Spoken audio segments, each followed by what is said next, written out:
नमस्कार विद्यार्थी मित्रांनो, वर्क अँड एनर्जी या चॅप्टरमध्ये मागील पाठात आपण सोलार एनर्जी म्हणजेच नॉन कन्व्हेन्शनल एनर्जीचा जो फॉर्म आहे पहिला सोलार एनर्जी, म्हणजे तसे वेगवेगळे फॉर्म आहेत, पण आपण सोलार एनर्जीचा पहिला फॉर्म हा आपण मागील पाठात अभ्यासला.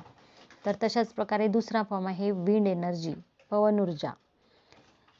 पवन ऊर्जा म्हणजे वाऱ्याच्या वेगाने, म्हणजे जो वेगाने वाहत येणारा वारा आहे त्याचा वापर करून पवनचक्कीद्वारे इलेक्ट्रिसिटी निर्माण केली जाते. तर हे आहे wind energy. Electricity generated by means of wind mills using strong winds.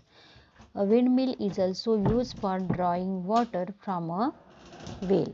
अशा या पवनचक्कीचा वापर विहिरीतील पाणी काढण्यासाठी सुद्धा केला जातो. 11.11 ची डायग्राम बघा. विंड एनर्जीचे जे प्लांट आहे तिथे ते जे फिरतात, म्हणजे जो वारा वेगाने वाहतो तिथून आपल्याला इलेक्ट्रिसिटी निर्माण केली जाते. टायडल एनर्जी म्हणजे सागरी ऊर्जा. A wall is constructed at a narrow region of a creek due to waves generated by high and low tides. The turbine of the generator fitted in the wall starts rotating and electricity is generated. बघा, turbine म्हणजे जनित्र. आता इथे जे समुद्रातील खाडी असते, खाडी हा प्रकार आपण भूगोलामध्ये शिकलो आहे की समुद्रातील खाडी, समुद्रामध्ये खाडी असते, म्हणजे उंच किंवा असा निमुळता भाग असतो, त्याला आपण खाडी असं म्हणतो. तिथे पाणी साचलं जातं आणि तिथे जिथे जे खाडी असते तर त्या भागावरती अशी निमुळती भिंत बांधतात. आणि त्या भिंत कशासाठी बांधलेली असते तर ती इथे समुद्राच्या पाण्याला जी भरती ओटी येते, तर त्या भरती ओटीमुळे निर्माण होणाऱ्या लाटांमुळे त्या भिंतीमध्ये जे जनित्र बसवलेले असते ते जनित्र फिरते आणि त्यातून वीज निर्मिती ही होते. अशा प्रकारे टायडल एनर्जी आपण बघितली. Hydro electric or hydel power म्हणजे जलविद्युत ऊर्जा. आता बघा इथे 11.12 ची डायग्राम. जलविद्युत ऊर्जा जे प्लॅन्ट आहे, जे धरण जे बघितलं आहे दिसत आहे तिथे, तर त्या धरणामध्ये जे डॅमवरती बघा, the water store in a dam at the height, हे आपल्याला माहिती आहे. तर ते is brought down through a tunnel and the turbines of the generator are rotated. बघा, हा जो टर्बाईन शब्द आहे तो प्रत्येक वेळेस येत आहे पण वेगवेगळा. जनित्र शब्द त्याचा अर्थ आहे पण लक्षात ठेवायचं आहे. टर्बाईन तर उंच ठिकाणी धरणामध्ये साठवलेले पाणी बोगद्याच्या साहाय्याने खाली आणले जाते आणि त्याचे जनित्राची जे पाती असतात ती फिरवली जातात. मग अशा पद्धतीने इथे जे इलेक्ट्रिसिटी जनरेट होते. In this way is called hydro electric और हायडल पॉवर ऑफ प्लॅन्ट. बघा इथे जलविद्युत केंद्र आहे, तर आता इथे महाराष्ट्रामध्ये कोयना धरणावर मोठा जलविद्युत प्रकल्प कार्यरत आहे. असे वेगवेगळ्या धरणांवर सुद्धा छोटे मोठे जलविद्युत प्रकल्प असतात, म्हणजे जे locate in hydro electric plants located at the other dam site. Energy obtain from oceanic waves. समुद्रातील लहरीपासून मिळणारी ऊर्जा.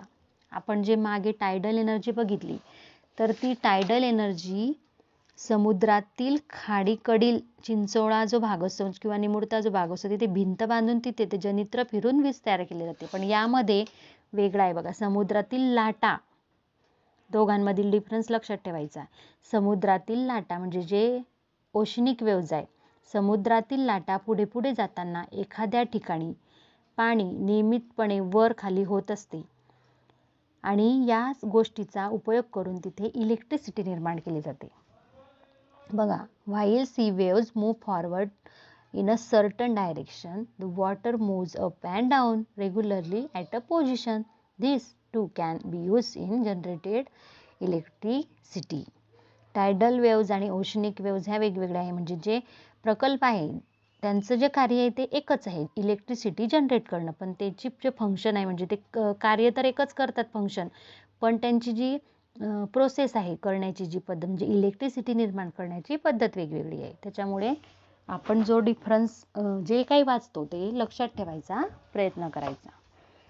लास्ट इज ॲटॉमिक एनर्जी, अणुऊर्जा. The serious crisis of electricity shortage can be eased by generating electricity by means of atomic energy. बघा, item म्हणजे जे अणू आहे ते वेगवेगळे आपण बघितले असतील, ऐकलेले असतील, बघितले नाही पण ऐकलेले असतील. त्याचे नावं दिलेले आहे पुढे. युरेनियम, थोरियम हे इलेक्ट्रिसिटीसाठी वापरले जातात. तर यामध्ये जे आपण सिरियस क्रायसिस म्हणजे जो गंभीर प्रश्न आहे वीज टंचाईचा, तर हा जो गंभीर प्रश्न लक्षात घेऊन अणु ऊर्जेद्वारे विजेचे उत्पादन करता येते. मग हे युरेनियम आणि थोरियम हेच मूलद्रव्य का वापरले? हे एलिमेंट जे आहे ते आपण 7वीच्या वर्गात याचा पूर्ण चॅप्टर आहे, तो एलिमेंट आपण डिटेलमध्ये शिकू. पण हे मूलद्रव्य आहे की यामध्ये इलेक्ट्रिसिटी साठवून ठेवण्याची क्षमता जास्त असते. म्हणजे अणूंच्या विघटनातून निघणाऱ्या उष्णतेचा वापर या मूलद्रव्यांमध्ये असतो, म्हणून इथे इलेक्ट्रिसिटी यातून जास्त प्रमाणात निर्माण केली जाते किंवा जनरेट केली जाते. There is energy in every substance in the universe. It is present in non-living things as well as in living things. बघा, तर म्हणून आपल्याला एनर्जी दिसत नाही पण ती असते. आता यानुसार energy saving and green energy. बघा, आता इथे ऊर्जेची बचत आणि पुढे दिलेला आहे ग्रीन एनर्जी. म्हणजे हिरव्या रंगाची ऊर्जा असं म्हणायचं नाही, तर हरित ऊर्जा.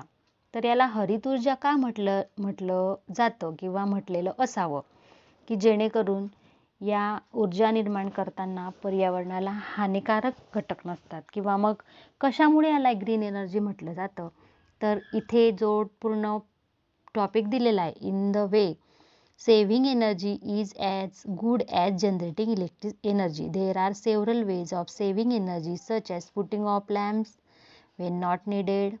हे तुमच्यासाठी महत्त्वाचं आहे बघा. when not need, गरज नसताना लॅम्प लावायचा नाही, बंद करायचा. Making maximum use of sunlight, कंटाळा न करता सूर्याच्या प्रकाशाचा जास्तीत जास्त वापर करायचा.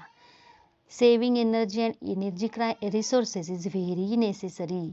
बघा, सेव्हिंग एनर्जी हे आणि त्याचं एनर्जीचा रिसोर्स हा खूप महत्त्वाचा आहे. Otherwise we will have to face a serious climatic like global warming. म्हणजे जागतिक तापमानवाढीसारख्या जे समस्या आहे त्याला आपल्याला फेस करावं लागेल. The energy resources which do not produce smoke and carbon gases such as carbon dioxide or carbon monoxide are called green energy resources. Greater use of such resources is the need of the hour. आता जे आपल्याला ज्या गॅसेसचा वापर करता, म्हणजे आपला carbon किंवा carbon monoxide हे जे आपल्याला नको असलेले गॅसेस आहेत, तर त्याचा जो वापर म्हणजे ते गॅसेस जे वातावरणामध्ये असतात तर ते निर्माण कोणी केले? Carbon dioxide. तर कार्बन डायऑक्साईड आपण थ्रू आउट करतो, पण ते प्लॅन्टला प्रत्येक वेळेस जर कार्बन मोनॉक्साईड असेल किंवा कार्बन डायऑक्साईड असेल, हे जे गॅसेस आहेत की त्याचा पर्यावरणावर हानिकारक इफेक्ट होतो. मग ते हानिकारक इफेक्ट होतो, मग ते निर्माणच नाही झाले तर त्याचा इफेक्ट हा होणारच नाही. म्हणजे मग त्याच्या बदला आपल्याला दुसरा जो गॅस आहे, जे जर सनलाईट आपण यूज केला किंवा मग पर्यावरणाशी रिलेटेड जे चांगले काम हे जर झाले, तर ग्रीन एनर्जी रिसोर्स हा व्यवस्थित मेंटेन होईल. जे do not produce the smoke. जर आपण गाडी नाही, व्हेकल चालवलीच नाही, सायकलचा वापर केला, टू व्हीलरचा वापर केला नाही, म्हणजे जेणेकरून जे कमीत कमी स्मोक निर्माण करणारे जे व्हेकल असतील, तर इथून पर्यावरणाला त्याचा इफेक्ट होणार आहे, म्हणजे चांगला इफेक्ट होणार आहे आणि ग्रीन एनर्जी रिसोर्स हा मेंटेन होणार आहे. तर असे जे काही स्रोत असतील किंवा रिसोर्सेस असतील, तर त्याची आपल्या वापराची आजच्या काळामध्ये त्याच्या वापरांची खूप गरज आहे. अशाच प्रकारे या एनर्जीची सेव्हिंग करायची आणि ग्रीन एनर्जी वापरायची. तर ग्रीन एनर्जी, परत एकदा सांगते, ग्रीन एनर्जी म्हणजे हिरव्या रंगाची ऊर्जा नव्हे, तर ती हरित ऊर्जा. लक्षात ठेवण्याचा प्रयत्न करायचा आहे, हरित ऊर्जा.